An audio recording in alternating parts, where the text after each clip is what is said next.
Kia ora. This morning it's lovely to introduce Leonie Agnew. She's a New Zealand children's author and has published this book here, The Memory Thief. Kia ora, welcome Leonie. It's lovely to talk to you. Leonie, I'm wondering, I understand as you were walking around and spending time in the Dunedin Botanical Gardens, the ideas came to you for this book, The Memory Thief. Can you tell us a little bit about how you dreamed into the ideas for this novel from your walks? I can, but it's a long answer, so prepare yourself. So basically, I spent quite a bit of time because the garden was close to where I was living, and I'd go for walks there in the evening sometimes, and it felt like a place where something could happen. It had a real strong sense of atmosphere, and I think perhaps if you only went there once you might not feel it, but when you really get to know the garden, they're very big. They're the first botanical gardens in the country, and so they're very British in design, and they go right up this big hill, and you just turn a corner and you're in a different themed garden each time. And there's basically there's an aviary, for example, which you just wouldn't get in a garden in Auckland, for example. And so I knew I wanted to write about gardens. That actually went back to when I was probably about 12 years old in Howick, where I grew up. There was a garden called the Garden of Memories. And I used to think that's a great name. And I used to think I'd write a story about this garden and something to do with memories. But I was 12, I didn't come up with anything. But I'd never forgotten the name. It was always good. So there was this idea of wanting to do something with gardens and memories. And then during that time, I travelled up to Christchurch to visit my aunt, and I was looking at her window and I thought I saw a person, and I did a double take and realised it was actually a statue, a full adult-sized statue in the next garden. And then I thought, oh, that's a really good idea. I'd like to write about statues coming to life. So then I had statues coming to life. I wanted to do something with Dunedin Gardens and something with memories, but nothing was coming together. And then one night I was just Googling stories and myths and things, and I came across trolls, and I thought, I don't actually know that much about the mythology of trolls. Like, you know about vampires and werewolves, yes. You know what they're allergic to and all these things. And so out of curiosity, I Googled trolls in terms of the mythology. Yes. And within 3 minutes, I knew I'd found the story. So the thing is, as soon as I found trolls, it said that they turned to stone during daylight. And of course, here I was wanting to do statues. So I immediately thought, brilliant. And then the other thing was they're allergic to iron. And not all of the gates, but a large portion of the gates at the end of the Dunedin Gardens are iron. Yes. And I was like, oh, you know, that you sometimes get that feeling where everything just comes together. And I went, this is going to work. And the third thing, though, which I had to change, was they said that they were carnivorous. And I thought, I immediately knew there'd be a girl who lived next to the gardens that this troll would meet, yes, and have some kind of friendship with. And I thought, if he's carnivorous, he's going to want to eat her. And that's not going to work out very well for my story. I did not want to write Twilight the tweens. Yes. So I decided then and there, I was like, okay, he doesn't physically, to try and keep this in the Scandinavian troll mythology, I would have to bend it a little and say, okay, they don't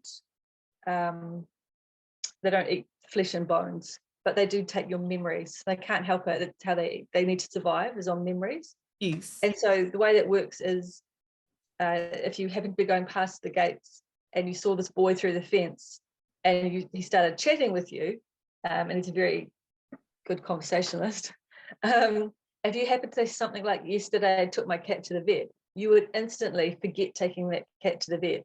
But that memory, right down to the visual memory, is now his memory.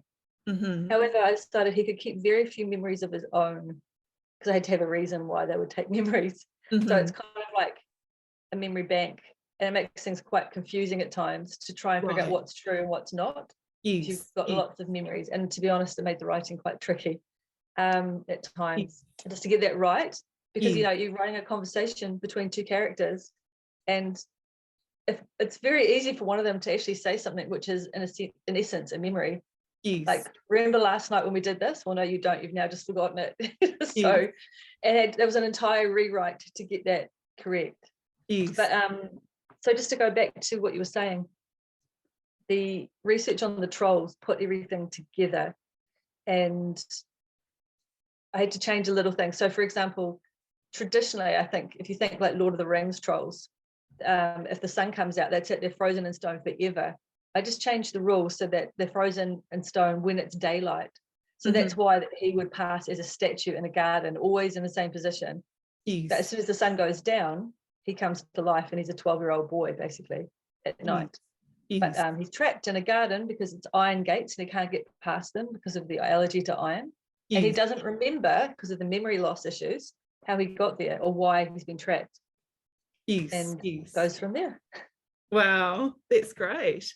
And you've told us a little bit about how you've incorporated the memories and what made you want to focus on the memories of Seth and Stella as the main characters in your story. Do you want to comment on any more on that around? Because there was an emphasis on memory, it added lots of layers to the story.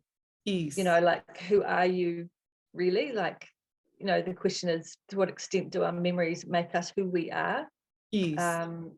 And, you know, how have they formed and shaped us as people? Is there any value to a bad memory, for example, that you might carry through your life? That, as we know, a bad memory makes us feel physically here, unhappy. So it seems like a bad thing, but does it actually have any value? So those are the kind of issues, not issues, but they're just things that came up that I had to resolve. And this was, as I said, it was a challenge writing someone with memory issues into a book as a main character. Right. Yes. You know, it really was. There's a lot. This took years to finish this one. Normally, I work full time as a primary school teacher, so it has to be done on weekends or holidays. Leonie, can you tell us just inside the book, it gives a real sense, just opening a page here with all the illustration, a real sense of being immersed in the garden, or even being trapped both within the pages and in a garden. Have you yourself ever been trapped in a garden or went out on a walk, and how did you overcome it? I've never been trapped in a garden or on a walk. I was once trapped in a garage. Yes. I overcame that by sheer patience. So no, I haven't been trapped in a garden, I'm sorry. But if I was going to be trapped in a garden, I would say the botanical gardens in Dunedin would be the ones I would choose. It's stunning, really lovely place. Yeah, well, definitely the illustrator, that, you know, that effect of the illustrations coming into the page from every angle does just sort of immerse you in the story of what Seth and Stella are up to. Definitely very effective, very effective. And yes, Leonie, I can take no credit, but the illustrator did a fantastic job. Yes. I'm just wondering what ideas you would give to young people to inspire them to imagine worlds and scenes and the places that they might go exploring. It's an interesting question, because I think kids who enjoy writing will not need any advice on this. They will just do it. When I was a child, you know, you would just make up stories and you'll have fun with it and do whatever you like. I would say, though, look for the things that excite you, the things that interest you, and write what you enjoy. So if you're outside and you're in a mountain area and you think these mountains are tall, I love writing about giants. You know, giants could live here because everything's so big, these massive mountains. Imagine giant caves. A little bit like the BFG. Yeah, be a bit of BFG. It's just about finding whatever you want to write. I think for children especially, you don't want to give them too much direction. I think sometimes that can kill creativity. You just have to say to kids, if you want some direction, I'll give it to you. If you're really stuck. But as a general rule, if you want to write about something, just go for it. But in terms of looking in the ordinary and the everyday, I think it's reminding ourselves that we can have magical possibilities in the everyday, and it's exciting to imagine a world where the real world and the magical world can suddenly meet. You know, what happens if you open your fridge door and anything you wish for to eat is suddenly there. Yes. But the great thing about kids is they don't really need to be told this. Yes. Because as I said, most kids, if they're interested in writing even a little bit, they do that anyway. Children have the imagination that many adults gave up. And I often say to kids as a teacher, hold on to it. I don't believe you have to give it up. I think some people, you know, creative writing often doesn't go much into high school, and it gets overwhelmed by everything else you have to do at that age, important things. But the ability, if you have a good memory, remember what it's like to be a child, how you felt, and those things, because they are valuable memories. Speaking of memories, and when I write for children, I think even without thinking about it often, I am plugging into the fact that I have a pretty good memory of how I felt about things as a child. You know, like there's something there, and so the sense of magic is, I remember as a child, you really did feel like anything could happen. You know, at times, especially if you're playing in games or making up games, you know, you just, why not fairies in your garden? You know, anything. So yes. No, definitely. Well, there you go for our young readers.